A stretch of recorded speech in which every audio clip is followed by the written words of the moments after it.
오늘은 사순절 두 번째 주일입니다.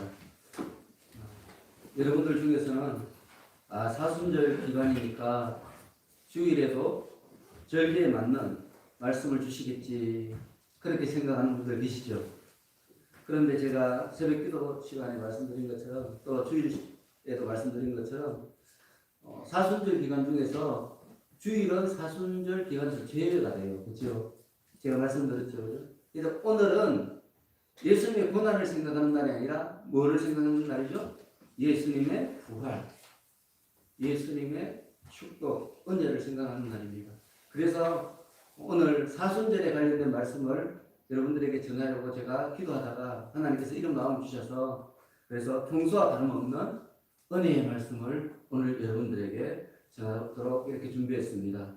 자, 오늘부터 우리가 살펴볼 말씀은 베드로후서입니다. 베드로의 전서에 이어서 사도 베드로가 두 번째로 쓴 서신이 바로 베드로후서입니다. 여러분, 우리가 살펴본 베드로 전서는 어떤 책이었죠?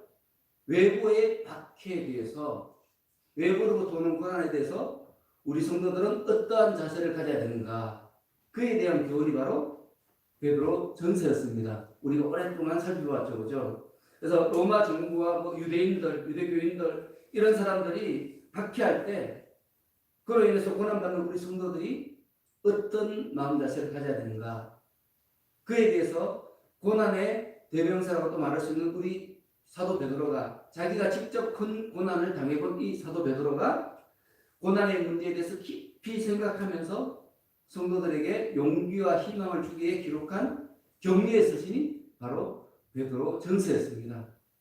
자, 그에 비해서 우리가 앞으로 살펴볼 베드로후서는 좀 다릅니다. 교회 내부에 몰래 들어온 그런 거짓 선생들, 교회를 해방하기 위해서 들어온 그런 교사들에 대해서 우리는 어떠한 자세로 그들을 대하고 대처해야 되는가, 그에 대한 내용이 우리가 오늘부터 살펴볼 베드로후서의 내용입니다. 교회 안에 들어온 이 거짓 선생들이 성도들을 도덕적으로나 교리적으로나 부패하게 합니다. 그래서 그들을 경계하라, 이런 뜻으로 쓴 경계의 서신이 바로 베드로후서입니다. 그래서 우리가 베드로 전후서를 다 읽게 되면 교회 밖에서의 박해나 교회 안에서의 거짓 선생들의 해방이나 이런 것들을 다 대처할 수가 있어요. 그래서 원래는 제가 미리 계획은 베드로 전서를 하고 다른 책을 하려고 했어요. 구약 성경을 하든지 다른 책을 하려고 했는데 제가 계속 말씀을 듣는 중에 이 코로나로 어려운 이때에 교회 외부로부터의 어려움도 있지만 교회 내에서의 잘못된 주장들이 많기 때문에 우리가 베드로후서를 읽으면 조금 더 온전한 믿음을 잘 유지할 수 있겠구나 하는 생각이 들었습니다. 그래서 제가 오늘부터 베드로후서를 이렇게 설교하게 되었습니다. 여러분, 이 베드로후서는요, 베드로 전서를 쓰고 난 2, 3년 후에 기록한 책입니다. 로마 네로 황제가 기독교를 굉장히 박해했죠, 그죠? 굉장히 박해했는데 그 박해 와중에 이제 베드로가 스스로 생각할 때 순교가 할 날이 얼마 남지 않았어요. 조금 있으면 나도 순교를 당하겠구나. 그 즈음에 마지막으로 유언처럼 쓴 책이 바로 이 베드로후서입니다. 근데 우리가 베드로후서를 읽어보면 좀 베드로전서와 좀 달라요. 이 문체가 조금 좀 거칠어요. 베드로전서는 아주 문체가 화려한데 베드로후서는 좀 거칠어요.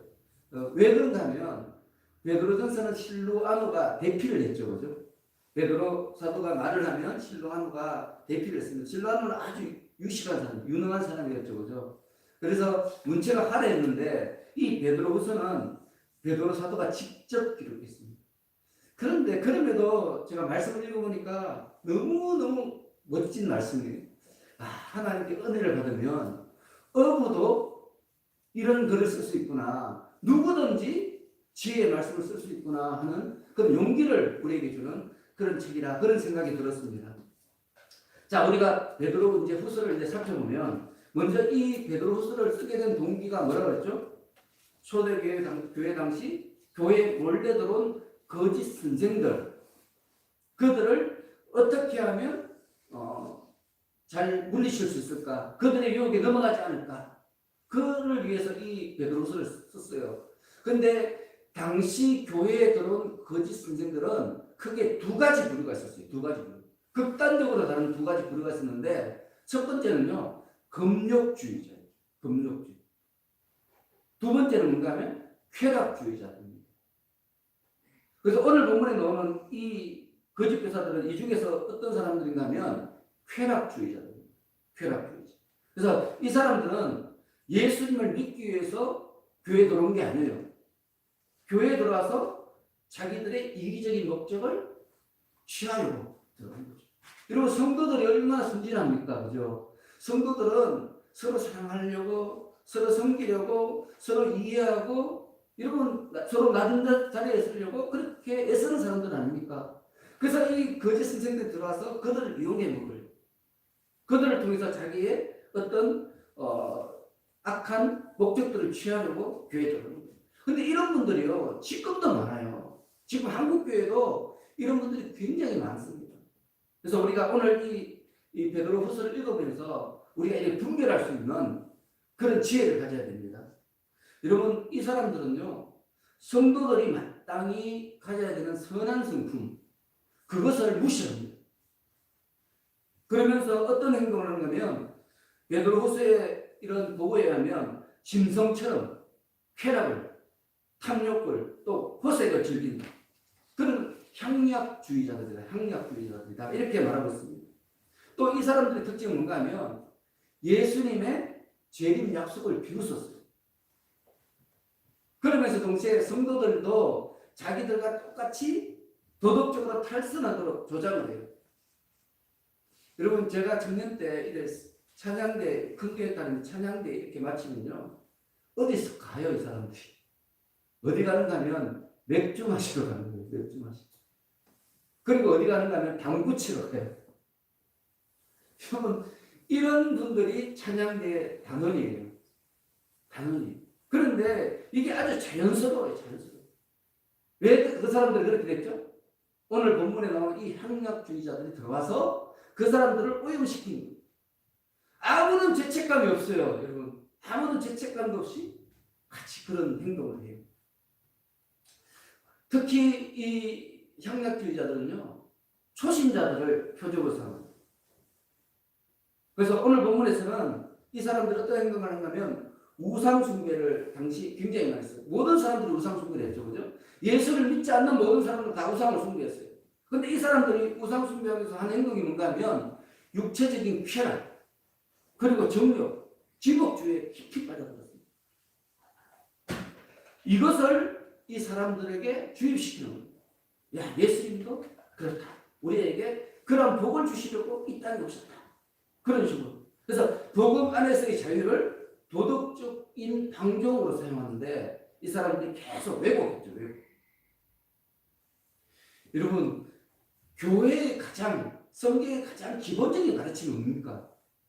여러분들이 생각할 때 뭐죠? 성경이 가르치는 가장 기본적인 가르침. 그것은 거룩입니다. 거룩.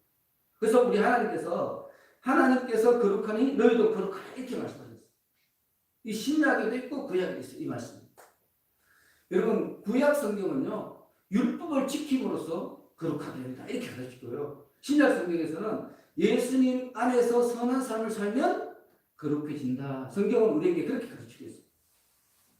자, 그렇다면 여러분, 이걸 우리가 믿는다면, 우리가 이것을 성경의 가르침으로 인정한다면, 예수를 믿는데도 불구하고 우리 삶이 거룩하지 않다는 것은 다른 말로 하면 아직 나는 구원을 받지 못했다는 거예요. 예수님을 믿는데 여전히 나는 탐욕적이에요. 여전히 나는 욕심이 많아요. 그러면 어쩌면 나는 예수를 잘못 믿고 있는 거예요. 이런 향락주의자들, 쾌락주의자들에게 쏘아서 지금 예수를 잘못 믿고 있는 거죠. 여러분, 거듭남, 이게 없으면요, 우리는 하나님 나라에 갈 수가 없습니다. 예수 그리스도를 믿음으로 옛사람은 죽고 새롭게 거듭나야 돼요. 이런 사람만이 하나님 나라에 갈 수 있어요. 근데 옛사람이 안 죽었어요. 아직도. 여전히 내가 탐욕적이에요. 여전히 내가 욕심이 많아요. 그러면 우리는 아직도 어쩌면 구원을 받지 못한 삶을 살고 있는 것이죠.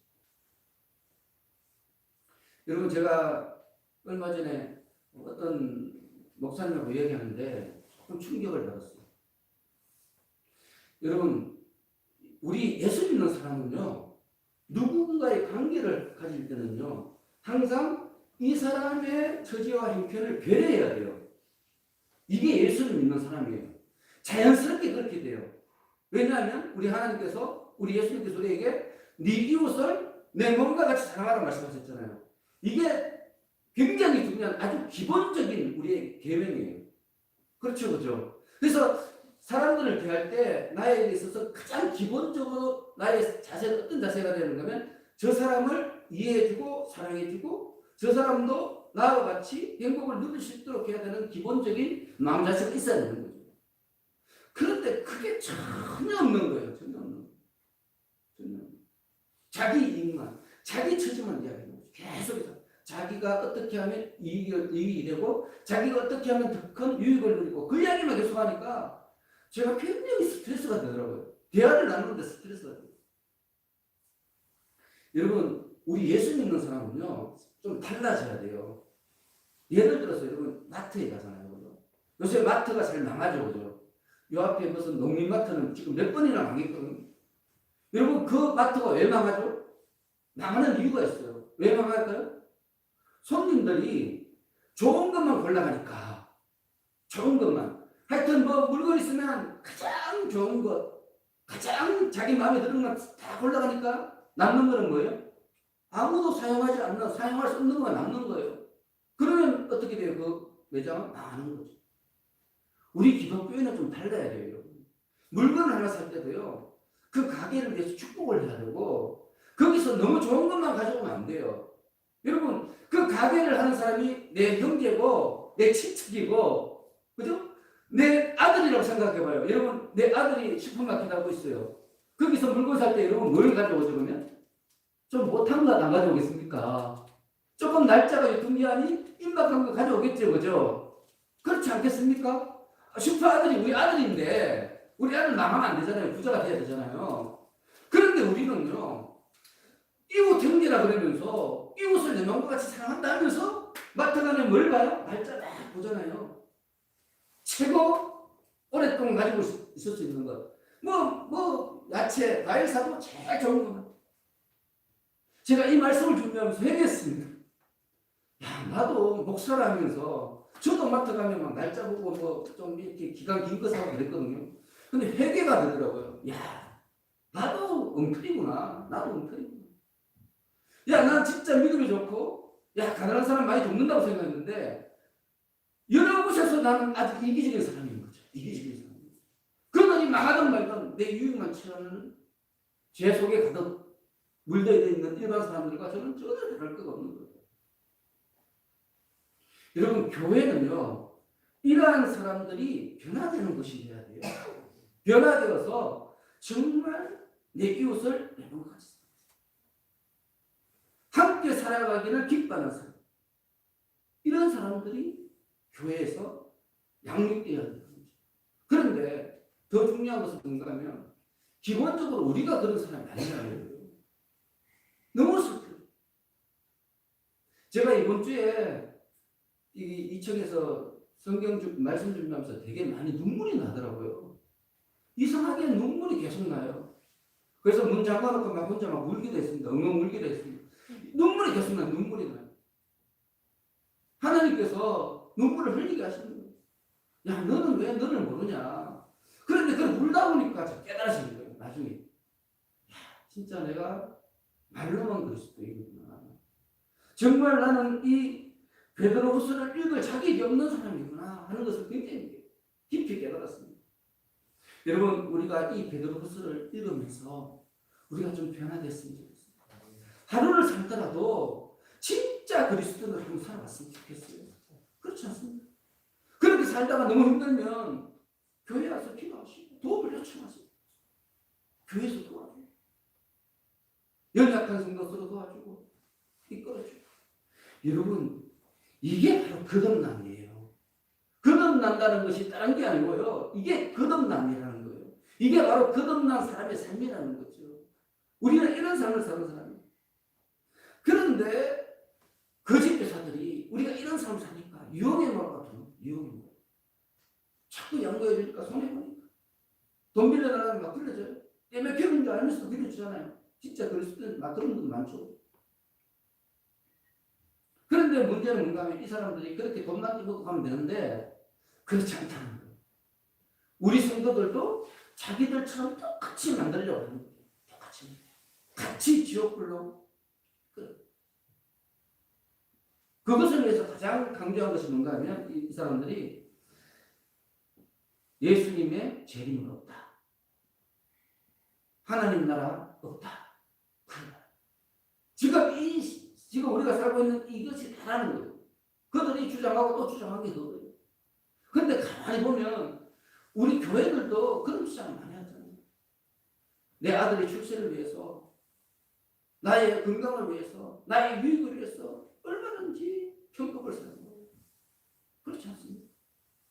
여러분, 이러한 우리의 삶은요, 이런 거짓 선생들의 미혹에 넘어갔기 때문에 우리가 변질된 거예요. 저도 변질된 거죠. 그걸 주님께서 이 베드로서를 준비하면서 저로 깨닫게 하신 거예요. 야, 너도 변질되었어. 고쳐. 깨달았으면 고쳐. 그런 마음을 주신 거죠. 여러분, 당시 교회에 수장했던 베드로 사도는요, 이렇게 자꾸 변질되어가는 교회의 모습을 보고 너무 가슴이 아팠어요. 그래서 베드로서를 기록하면서 진짜 신앙이 무엇인지, 예수님의 재림이 무엇인지, 그것에 대해서 명확하게 가르칩니다.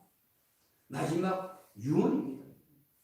유언은 뭐죠? 가장 중요한 것을 말하지 않습니까? 마지막 유언은 이 베드로 사도의 유언입니다. 유언.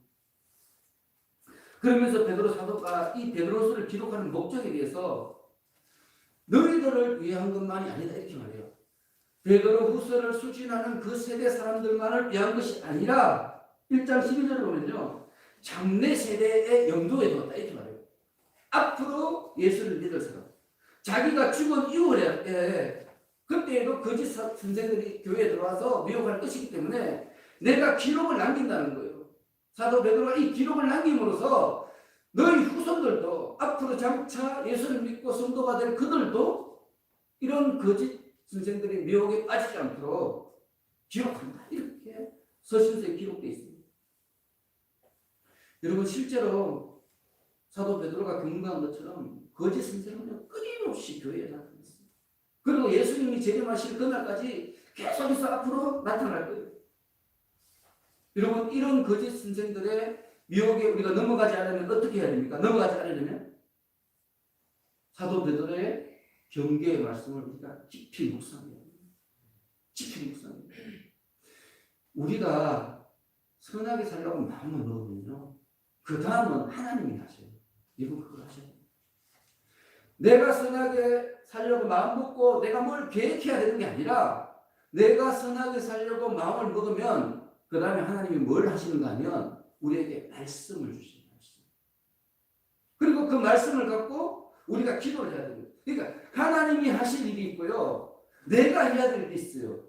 그걸 알아야 돼요. 하나님이 다 해주시는 게 아니고 여러분 이것을 잘 분별하는 것이 신앙이에요. 신앙의 성숙이란 뭔가 하면 하나님이 하실 일과 내가 해야 될 일을 명확하게 깨닫고 그것을 하는 사람이 신앙이 성숙된 자죠. 근데 그거 없이 그냥 성경만 줄줄 외우고요. 하나님 말씀을 줄줄 외우고 기도만 줄줄 하는 사람들은요. 그냥 종교인이에요. 종교인. 우리 예수님이 원하는 그런 믿음의 사람이 아니에요. 하나님께서 원하는 하나님의 자녀는 그런 자녀는 아니고요. 자기가 할 일을 자기가. 내가 써야 될 자리에 내가 써 있고. 여러분 제가 지난주에 소개했잖아요. 우리 하나님께서 원하시는 것은 큰 업적이 아니라고. 나에게 맡겨진 일을 내가 그냥 최선을 다해서 하는 것. 그것이 작든 크든 상관없어요. 하나님께서 맡겨주신 일을 내가 최선을 다해서 감당하면 우리 하나님은 최고로서 최고로 여겨주십니다. 여러분 그러므로 우리가 정말 이 베드로 후서를 읽음으로 인해서 우리가 어떻게 살아야 되는지 교회 외부의 모든 박해에 대해서 우리가 충분히 배웠기 때문에 이제 교회 내에서 특히 내 마음 속에서 일어나는 그 모든 미혹과 어떤 흔들림 이런 것에 대해서 정말 제대로 발견하고 찾고 깨닫고 내가 해야 될 일을 정말 할 수 있는 여러분들이 될 수 있기를 예수님으로 축원합니다.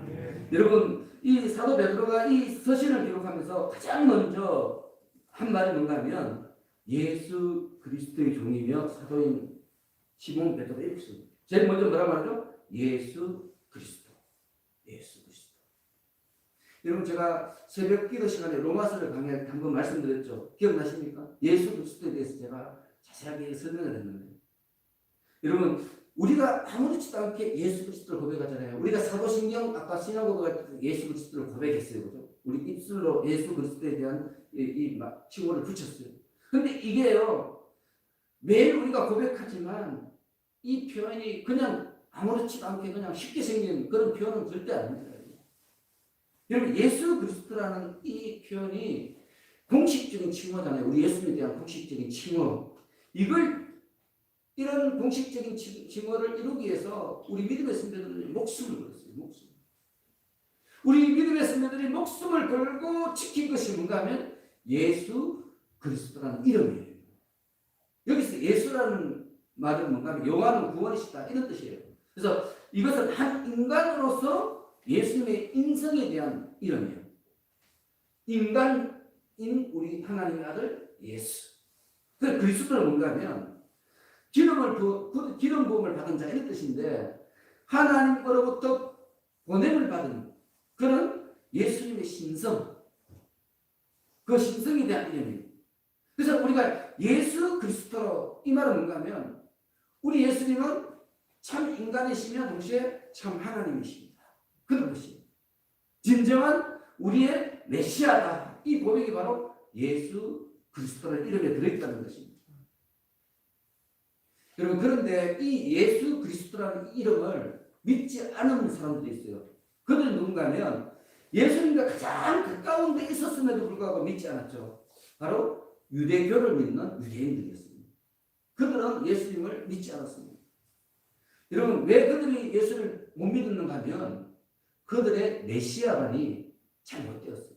그들의 구세주, 그들의 그리스도에 대한 어떤 이 생각이 잘못되는 거예요. 잘못된 메시아를 기다렸고 잘못된 메시아에 대해서 생각했어요. 그래서 이 사람들은 자기들이 생각하던 그 메시아가 아니기에 예수님을 배척했습니다. 이 사람들은 오직 자기 민족만을 위한 메시아. 자기 민족이 지금은 로마의 어떤 식민지가 되었지만 이 메시아가 오시면 우리 유대인들이 세계를 정복할 것이다. 여러분 그런 메시아를 기다리고 있었어요. 그런데 문제는 뭔가 성경은 그런 메시아를 이해한 적이 없어요. 그게 더 심각한 거예요. 구약 성경의 어떤 부분에도 우리 예수 그리스도께서 메시아께서 그리스도께서 그런 모습으로 온다고 말한 게 한 번도 없어요. 그런데 그들이 그렇게 생각했어요. 여러분 그들이 그렇게 생각한 이유가 있어요. 그건 뭔가 하면 이 사람들이 신앙이 선민주의에 있어요. 자기들만 구원받아요. 선민주의에 빠지니까 그 다음에 이 사람들이 율법주의로 변질돼요. 율법주의. 그러면서 정치주의로 더 변질되죠. 그렇게 가니까 결국에는 이 사람들이 남는 게 뭔가 하면 기복주의라고 합니다. 기복주의. 기복주의라고 하니까 물질 만능주의로 변질되는 거죠. 이게 신앙의 이 잘못되는 변질되는 이 단계예요. 우리 예수 믿는 사람도 마찬가지예요. 야, 내가 잘나서 하나님이 나를 선택하셨지. 예수 믿는 사람은 사랑해주고 예수 안 믿는 사람은 벌레처럼 생각하고. 여러분 불과 몇십 년 전만 해도 이런 사상들이 많았어요. 교회에서. 예수 안 믿는 사람들을 무시하고. 이게 변질이 시작했던 거예요. 이 선민주의, 율법주의. 교회 주일날 예배를 드리는 게 최고예요. 예배 시간이 늦으면 문을 잠가버린대요. 제가 아는 청년 한 명은 교회 열심히 다녔는데 좀 늦었다 문을 잠가고 교회 못 들어오는 거예요. 그래서 실망해서 교회를 안 다녔어요. 여러분 이게 바로 율법주의, 율법주의. 여러분 왜 문을 잠굽니까? 늦게 오더라도 받아줘야죠. 늦게 오더라도 받아줘야죠. 그렇지 않습니까? 이게 자비죠. 율법주의에 빠지면 그렇거든요. 형식주의. 화려한 예배, 화려한 예배. 뭐 예배 시간에 뭐 설교가 있어야 되고 목장이 있어야 되고 묵도가 있어야 되고 뭐 이 단계 다 있어야 되고 굉장히 중요하게 생각합니다. 예배 형식은 엄청 중요하게 생각합니다. 이 형식주의. 그 다음에 우리가 빠지는 건 기복주의. 그렇게 되면 우리가 기복주의에 빠집니다. 기복주의에 빠져버리면 끝나는 거예요. 더 이상 헤어날 수 없어요. 물질 많은 걸 바로 넘어갑니다. 여러분 이렇게 이 신앙이 변질되니까 우리 예수님께서 오셔서 야 너희들 그렇게 변질되면 안 돼. 온전한 다른 믿음으로 돌아가야 돼. 이렇게 말하니까 들어옵니까? 이제 안 들어오죠. 발만큼 걷는 거예요. 다 쫓아갑니다. 이단으로 치고 결국에는 예수님을 모함하고 배척하고 거짓 제목을 씌워서 십자가로 못 박아 죽고. 여러분 현대인에도 이런 형태가 많습니다. 뭐 힘없고 이런 목사님들은요 교회 막 이렇게 막 이야기하면 그냥 이단으로 몰아서 쫓아내버려요. 쫓아내버려요. 교회 내에서 이렇게 목사님들이 바른 이야기를 하면 다 쫓겨납니다. 다 쫓겨납니다. 지금 이 시대가 그래요. 시대가. 이게 왜 이런가 하면 우리 한국 교회가 지금 물질 만족주의에 빠졌어. 물질. 헌금 많이 하는 사람 최고. 뭐 장로 임직하려면은 뭐 1,000,000원 내야 되고 안수 입사하려면 500,000원 내야 되고 이런 것도 있죠. 그죠? 다 물질만. 물질로서 그 신앙을 이야기하는 거예요. 진료 많이 하면 최고. 여러분 성경에 그런 말씀이 있습니까? 그런데 우리 성도들은 다 넘어가요. 저는 너무 안타까워요. 왜 넘어갑니까? 성경을 안 읽으니까. 성경을 안 읽으니까.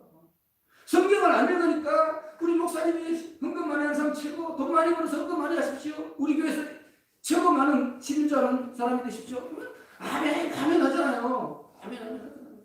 성경은 반대로 이야기하는데 그러니까 성도님들이 워낙 성경을 안 읽으니까 모르는 목사 말이 그냥 법이에요. 하나님 말이에요. 여러분 그렇게 예수 믿으면 안 됩니다. 목사님이 설교하면 그 목사 말이 맞는지 틀리는지 여러분들이 성경을 펴가지고 읽어야 돼요. 확인해야 되죠. 베레아 성도들처럼. 베레아 성도들처럼. 확인하고 또 확인하고. 아 우리 목사님 말이 잘못되는 건 없는지. 왜 인간입니까? 똑같은 인간이에요. 그 목사님이 한 설교가 맞으면 또 거기에 따라 살기 위해서 힘쓰고 애써. 그게 신앙입니다. 신앙이 아니에요. 여러분 우리 하나님께서요. 우리가 마지막 때 주님 앞에 딱 섰어요. 하나님 앞에 섰어요. 그때 하나님께서 우리에게 뭘 물으시겠습니까? 뭘 묻죠? 뭘 묻겠습니까? 야, 너 주일 예배 몇 번 빠졌어? 그거 묻겠습니까? 한번 생각해 보세요. 너무 간단해요. 여러분들이 지금 소중하게 생각하는 거하고 제가 질문해 볼게요. 하나님 뭘 묻겠습니까? 야, 너 주일 예배 몇 번 빠졌어? 성경 몇 번 읽었어? 야, 너 예배 시간 몇 번 졸았어? 뭐 이런 거 묻겠습니까? 한번 생각해 보세요. 근데 여러분들 그거 굉장히 중요하잖아요, 지금. 그렇죠. 그러니까 여러분들은 세상 말로 헛다리 짚고 있는 거예요, 지금 헛다리 짚고 있는 거예요. 우리 예수님께서 뭘 묻겠습니까? 우리 하나님께서. 너 내 뜻대로 살았어? 너 참 수고 많았다. 우리 주님께서 그렇게 말씀하지 않겠습니까? 다 아십니다. 여러분, 예수 믿는 거에 대해서 다시 한번 생각했으면 좋겠어요. 이게 회복되면요, 세상 사람들이 교회를 향해서 다시 박수를 칠 거예요.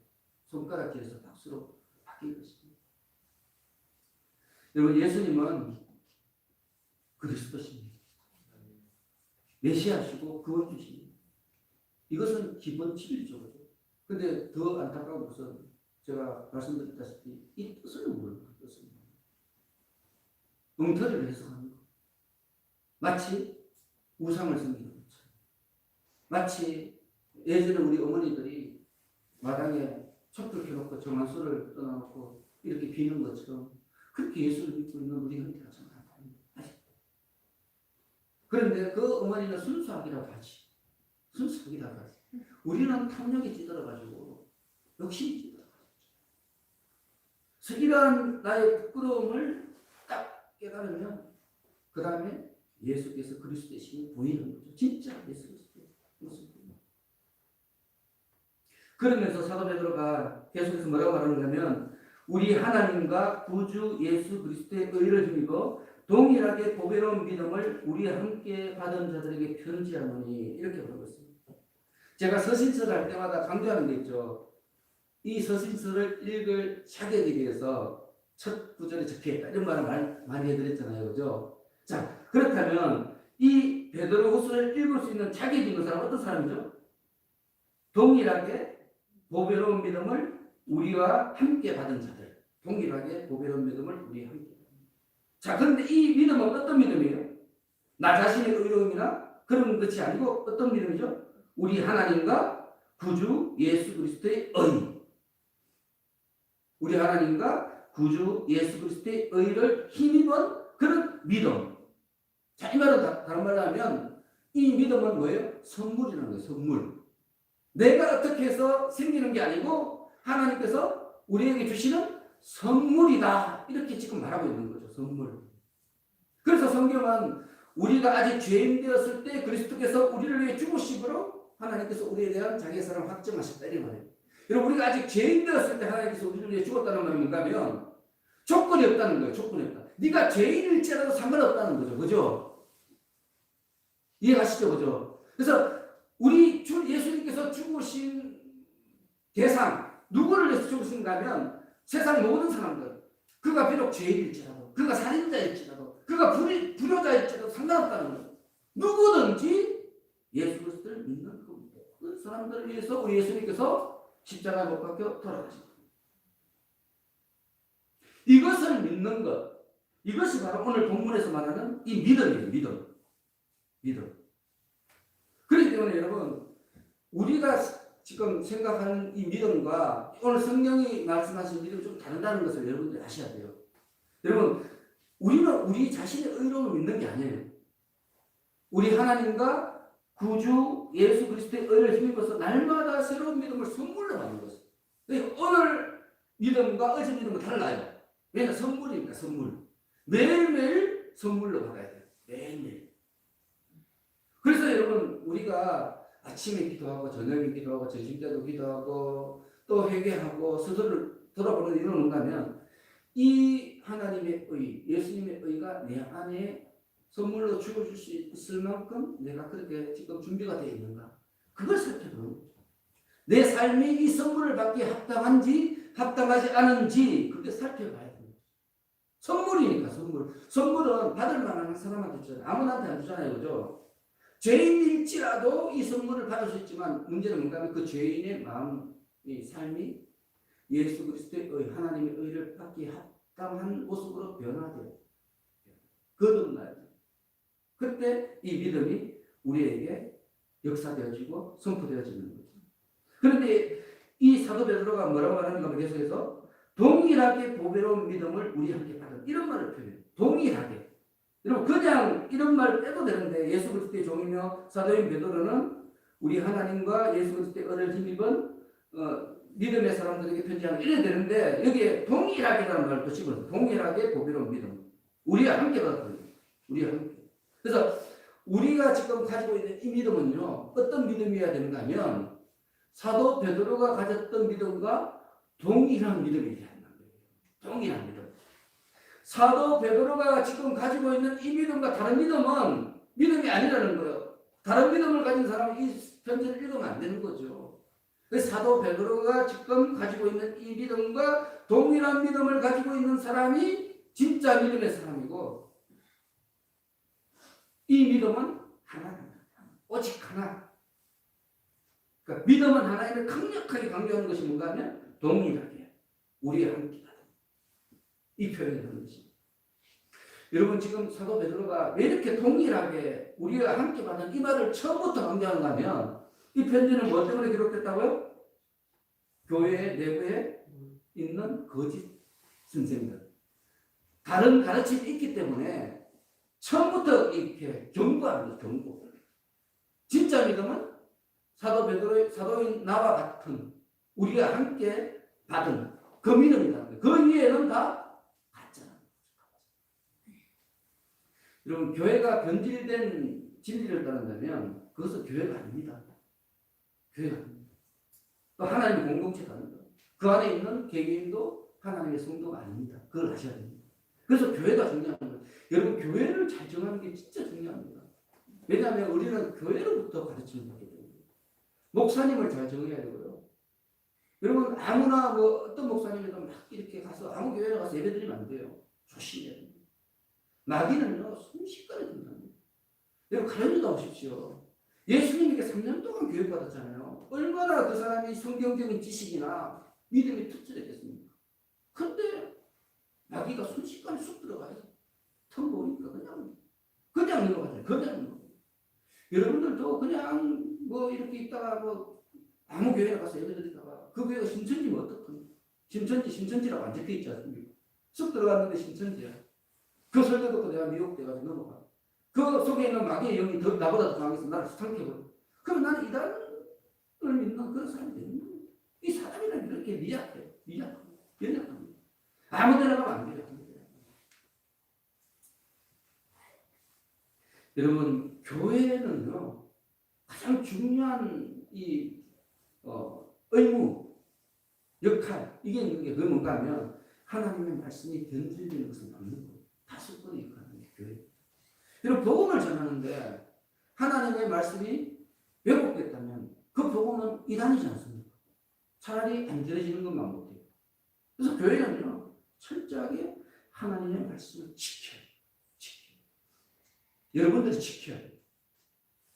여러분 가만히 있으면 안 돼요.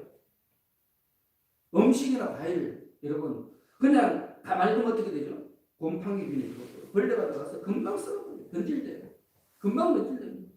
교회도 마찬가지예요. 가만히 있으면 아무것도 안 하면 살아 움직이게 역사하지 않으면요 사탄이 거짓 교사들 집어넣는 거예요. 몰래 싹 집어넣는 거예요. 그리고 교회를 타버립니다.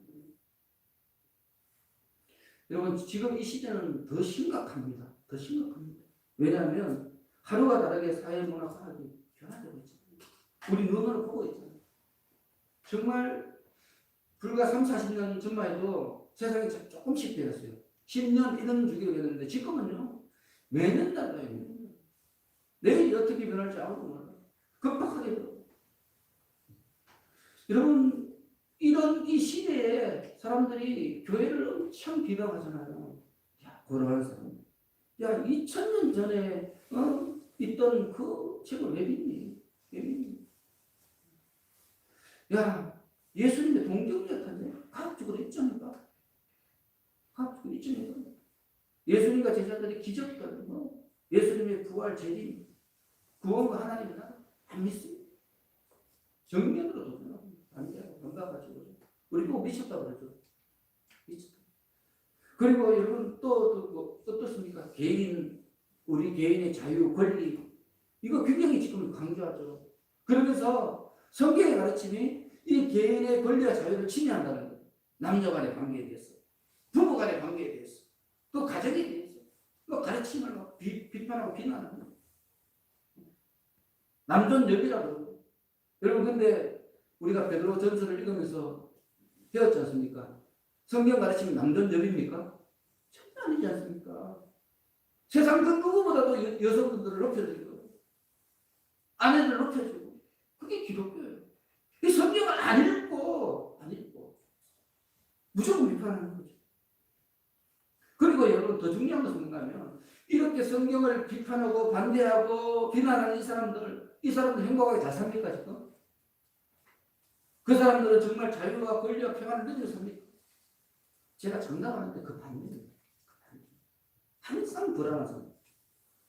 어디 돌 던질 데 없는가 그건 바로 보고 사니까 그 사람 삶이 어떻게 행복할 수 있겠습니까? 짐승처럼 먹고 마시는 거. 그거는 뭐 여러분 세상 사람들 보십시오. 친구하고 부부 관계에 싸웠어요. 그럼 뭐해요? 그 다음에 뭐 하죠? 술 먹잖아요 그냥. 이성을 잃을 정도로 술 먹어요. 그리고 친구끼리 싸워도 서로 화해할 때 뭐 하는가 하면 술을 먹어요. 술 먹고 사과해요. 얼마나 웃깁니까? 맨정신에 화해가 안 되니까 술 먹고 술 취해가지고 정신 잃어버린 상태에서 화해하는 거예요. 그러면서 얼마만에 지나가는 거예요. 여러분 그게 무슨 친구입니까? 근데 세상은 그게 좋은 거라고 이야기하잖아요. 멋지게 이렇게 우리에게 조명하지 않습니까?